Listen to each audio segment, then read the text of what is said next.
Islamabad, Pakistan, CNN. Pakistan is in political turmoil as the South Asian country awaits a key court ruling that will decide whether embattled Prime Minister Imran Khan's plan for an early election can go ahead. Khan called the election in a dramatic attempt to cling to power after the Deputy Speaker of Parliament blocked a no-confidence motion against him last Sunday that had appeared almost certain to succeed. That move, and Khan's subsequent dissolution of parliament, enraged an opposition that for months have been demanding his removal over claims of poor governance and economic mismanagement.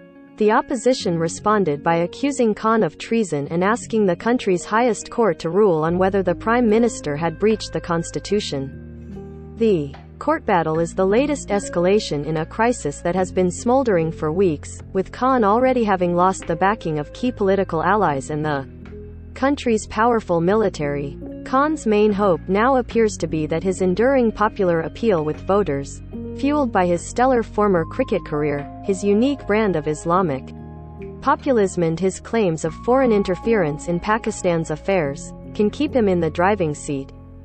But an unfavorable ruling by the Supreme Court, which resumes its hearing on Tuesday, would leave Khan's leadership hanging by a thread. Why is Khan in trouble? Pakistan, a nation of 220 million, is notoriously hard to govern. It has struggled with political instability since its formation in 1947 with multiple regime changes and military coups. No prime minister has ever completed a full 5-year term. Khan's problems date back to 2018, when he rose to power in an election mired in accusations of vote rigging and foul play. Pakistan Prime Minister Imran Khan calls for early election after no confidence vote dismissed. More recently, he has been dogged by claims of economic mismanagement. The cost of basic necessities such as food and fuel are skyrocketing, with inflation in the double digits, and the government's foreign exchange reserves are fast depleting.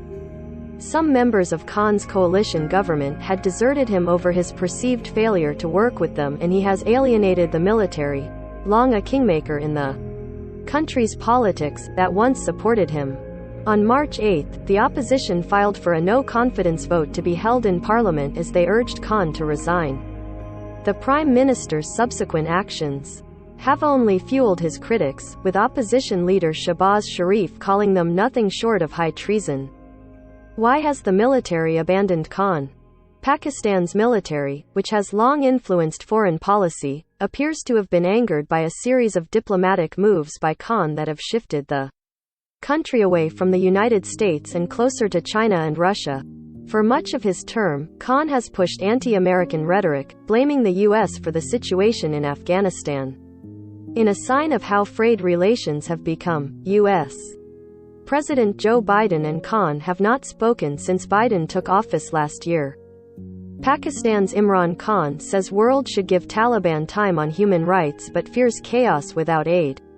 In a move that further distanced Pakistan from the U.S., Khan recently refused to condemn Russia's invasion of Ukraine, even meeting Russian President Vladimir Putin in Moscow the day Russia began its war. The military has appeared to clash with Khan on these issues. In an April 2 speech, Pakistan's Chief of Army Staff, General Qamar Javed Bajwa, said the country shared a long history of excellent relationship with the United States. Maintaining relations with Washington was vital to Pakistan's national interests. Russian aggression on Ukraine is very unfortunate. This is a huge tragedy, Bajwa said. Pakistan desires immediate cessation of hostilities between Russia and Ukraine and is doing everything it can to resolve the issue. Despite this, the military says it has absolutely no connection to the current crisis, which it described as purely a political matter. How has Khan responded? Throughout the crisis, Khan has rejected criticism of his leadership. Instead, and without offering evidence, he has repeatedly claimed the moves against him are an attempt at regime change backed by Washington and some members of the opposition. Both the U.S. State Department and Pakistani opposition have denied Khan's allegations. But when Khan called for parliament to be dissolved and an early election to take place, the deputy speaker, who was appointed by Khan, justified the move on the basis of an alleged foreign conspiracy. For now, Khan remains in power. Last Sunday, Pakistan's information minister said Khan will continue with his responsibilities under the rules of the constitution. But his future as prime minister will depend largely on the Supreme Court ruling and whether an early election can go ahead.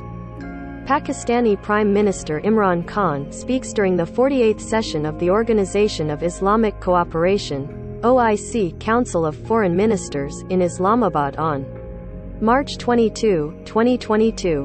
What could the Supreme Court decide? Analysts say there could be three possible outcomes. The first, most favored by the opposition, is that the court says the dismissal of the no-confidence vote was unconstitutional and overturns Khan's decision to call for an early election. If this happens, Khan could once again face a no-confidence vote he is widely expected to lose. In a second scenario, the court may rule Khan's move was unconstitutional but refuse to restore the assembly, arguing it lacks jurisdiction to do so. In this scenario, an early election could go ahead anyway. A third potential outcome could see the court decline to make a ruling, effectively upholding Khan's actions and paving the way for early elections. If Khan prevails, Pakistan could head to the polls within 90 days. Supporters of Prime Minister Imran Khan chant slogans during a protest in Islamabad, Pakistan, Sunday, April 3, 2022. Would Khan win a snap election? Some 16 years after becoming a lawmaker, Khan was elected Prime Minister in 2018, vowing to eradicate poverty and corruption and promising a new Pakistan. He has enjoyed widespread popular support since then, with tens of thousands taking to the streets in the capital, Islamabad, in recent days to support. Khan's allegations of foreign interference appear aimed at shoring up his support among a public in which anti-American sentiment can sometimes run strong. Ahmed Bilal Mahboob, director of the Pakistan Institute of Legislative Development and Transparency, said this would be a tough move for the opposition to. He's a great orator. Still a large number of people continue to support Khan. This is populism in its full glory, Mahboob said. Khan has dialed things up with repeated calls for his supporters to rally in Islamabad.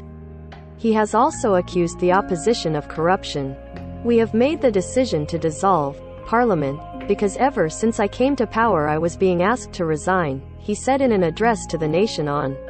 Still, Surya Deva, a professor at Macquarie Law School in Sydney, said Khan's move for an early election could backfire.